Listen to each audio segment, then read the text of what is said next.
मैं 20 साल की हो चुकी थी और अब तक मेरा पहला किस भी नहीं हुआ था। यह मेरे लिए बहुत शर्म की बात थी। मैं चिंतित थी कि समय के साथ जब मैं और बड़ी होती जाऊंगी तो यह मेरे लिए और भी अजीब होता जाएगा। जहाँ मेरे अधिकांश करीबी दोस्त नियमित तौर पर सेक्स करते थे, वहाँ मुझे सिर्फ महिला मित्रों को नशे की हालत में दिए गए किस के अलावा कोई अनुभव नहीं था। इन सब के बीच फ्रेंड्स ग्रुप में टिंडर का दौर आया। सभी उस पर सक्रिय थे और मैं भी। हाँ, मेरे लिए बिना किसी अनुभव के उस रास्ते जाना थोड़ा डरावना था। वहाँ ऐसे लोग थे जो सीधे सीधे सेक्स करना चाहते थे और मैं उन्हें सचमुच यह कहना चाहती थी कि पहले थोड़ा बातचीत करते हैं और हाई स्कूल के बच्चों की तरह ज़रा धीरे धीरे आगे बढ़ते हैं। खैर, अंत में मैं आर से बेंगलोर में मिली। खाने के बाद जब हम एक पेड़ के नीचे बैठे तब मैं भांप चुकी थी कि बातचीत तो बस एक बहाना था। दरअसल वह मुझे किस करने वाला था। हालांकि मैं उससे उस हद तक जुड़ भी नहीं पाई थी, फिर भी मैं तैयार थी। मैं अब अपने पहले किस में और देर नहीं करनी चाहती थी। उसके हाथ मेरे जांघों के बीच चले गए। इसके बाद वह मुझे रेस्तरां से बाहर ले गया और जब हम सड़क पर चल रहे थे तब उसने मुझे कई बार होटल रूम में चलने को कहा, लेकिन मैंने हर बार मना किया। तभी उसे एक पार्क दिखा।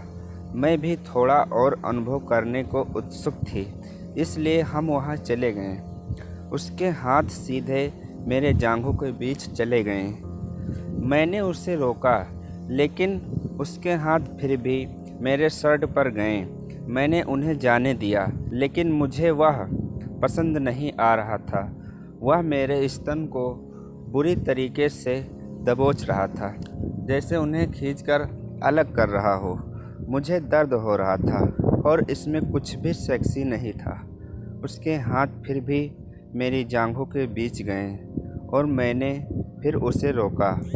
बार बार वह यही करता रहा, जबकि मैंने बोलकर भी जाहिर कर दिया था कि मुझे वह सब पसंद नहीं आ रहा था। मेरे पार्टनर को असुविधा होने पर मैं ठहर जाती हूँ। अब जब मैं 22 साल की हो गई हूँ, यह मेरे लिए एक लाल झंडे का संकेत बन गया कि एक साथी छोटी छोटी चीज़ों में भी सहमति का महत्व समझने में सक्षम नहीं है।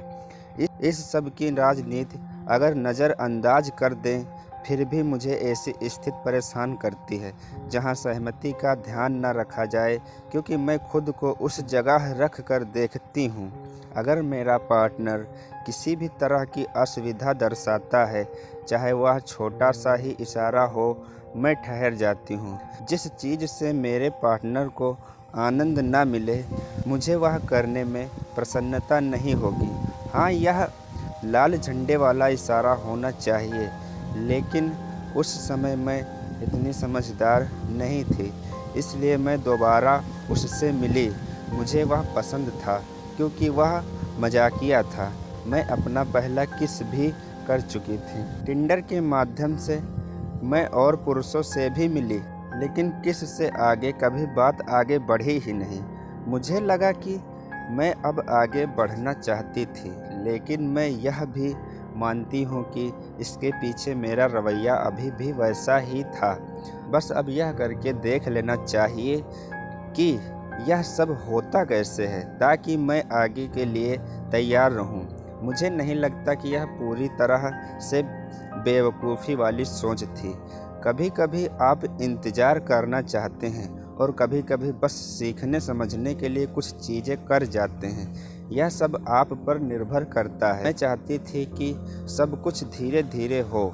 मैंने महसूस किया कि इस परीक्षण प्रक्रिया के साथ मैं पूरी तरह से सहज नहीं थी। सच कहूँ तो भले ही मैं शर्ट और पैंट उतारने के बाद जो चीज़ें होती हैं उसके लिए तैयार थी, लेकिन मेरी इच्छा थी कि सब कुछ धीरे धीरे आगे बढ़े। कोमलता से एक दूसरे के स्पर्श और शरीर के अन्वेषण में डूबते हुए जब हम होटल के कमरे में घुसे, उसने बिना देर किए मेरी शर्ट और ब्रा खोल दी। यह ऐसा जोश था जिससे मैं जुड़ नहीं पा रही थी। वह मेरे लिए नया था। मैंने उससे कितनी बार कहा था कि मैं बिल्कुल धीरे-धीरे आगे बढ़ना चाहती थी। उसने मेरा हाथ पकड़कर कहा भी, हाँ ठीक है। फिर कुछ देर की यौन संलग्नता के बाद वापस वह मेरी पैंटी खोलने लगा। मैंने जब मना किया तो उसने मुंह घुमाकर और नाक भौं चढ़ाकर कहा, ओह, मैं शायद बहुत बदसूरत हूँ, इसलिए तुम यह सब और नहीं करना चाहती हो। मेरे हिसाब से अगर वह उस दिन शिलाजीत खाया रहता तो पता नहीं क्या होता मेरे साथ। आप शिलाजीत एक बार इस्तेमाल कर देखिए। पहली बार सेक्स करने का मेरा अनुभव आज मुझे अफसोस होता है कि मैंने उसी समय उसे क्यों नहीं डांटा, लेकिन पता नहीं उस समय मैं इतनी परेशान और घबराई हुई थी कि मैंने एक ऐतिहासिक डायलॉग का सहारा लिया जो वास्तव में सच था। मैंने कहा, तुम नहीं, इसकी वजह मैं हूँ। लेकिन उसने अपना नाटक जारी रखा और आखिर में मैंने हार मान ली। मेरी पैंटी नीचे आ गई और उसने पूछा कि मैं गीली क्यों नहीं हुई हूँ। उस समय तक मैं इतनी उलझी और घबराई हुई थी कि मुझे कुछ समझ में ही नहीं आ रहा था। अब यह स्पष्ट था कि यह सब मेरे लिए बिल्कुल सेक्सी नहीं था और अब तक तो उसे भी यह स्पष्ट हो जाना चाहिए था। मैं आज भी शर्मिंदा महसूस करती हूँ कि मैंने इतनी आसानी से क्यों हार मान ली, लेकिन समय के साथ मैंने खुद को यह सब ना समझ पाने के लिए माफ़ करने की कोशिश की है। अजीज़ अंसारी की कहानी सुनकर मैं रो पड़ी। जब मैंने हाल ही में एक लड़की द्वारा अजीज़ अंसारी के साथ उसके सबसे बुरे डेट की कहानी पढ़ी तो रो पड़ी। मैं रोई जब उसने उस समय का वर्णन किया जहां अजीज़ उसे ढकेलकर अपने सिर तक ले जाता था। मैं इस बात पर रोई ना चाहते हुए भी उसे मुख मैथुन देना पड़ा था। इन सब के बाद मैंने अपनी दोस्त को मैसेज भेजा, मुझे पुरुषों से नफ़रत है।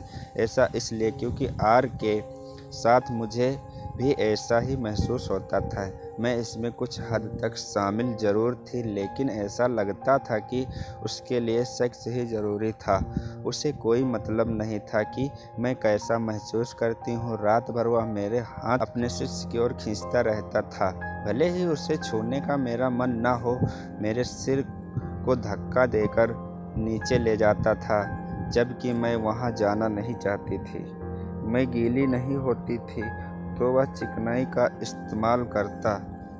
मैं गीली नहीं होती थी तो वह चिकनाई का इस्तेमाल करता था और मेरे दर्द को नज़रअंदाज करते हुए मेरे अंदर घुस जाता था। उस रात के बाद मैं किसी पुरुष से नहीं मिलना चाहती थी। सेक्स की जो तस्वीर मेरे मन में बन चुकी थी वह मुझे पसंद नहीं आ रही थी। मैं मानती हूँ कि कुछ समय के लिए मुझे खुद से ही घृणा हो गई थी, खासकर जैसे मैंने महसूस किया कि कैसे वह मुझे सेक्स के लिए मजबूर करता था। मुझे लगा कि अगर मेरी जगह मेरे दोस्त होते तो जब पहली बार यह करते हुए उसने रोना धोना शुरू किया था तो ओह, तुम आगे नहीं बढ़ना चाहती क्योंकि मैं बदसूरत हूँ, तभी उसे छोड़कर निकल पड़ते। इस अनुभव से मुझे यह सीख मिली कि आप कितना क्या चाहते हैं उसके बारे में ज़रूरत से ज़्यादा स्पष्ट होना ही बेहतर है। तो दोस्तों, अगर जो ये कहानी आप लोगों को अच्छी लगी हो तो हमारे चैनल को सब्सक्राइब और वीडियो को लाइक ज़रूर कर देना।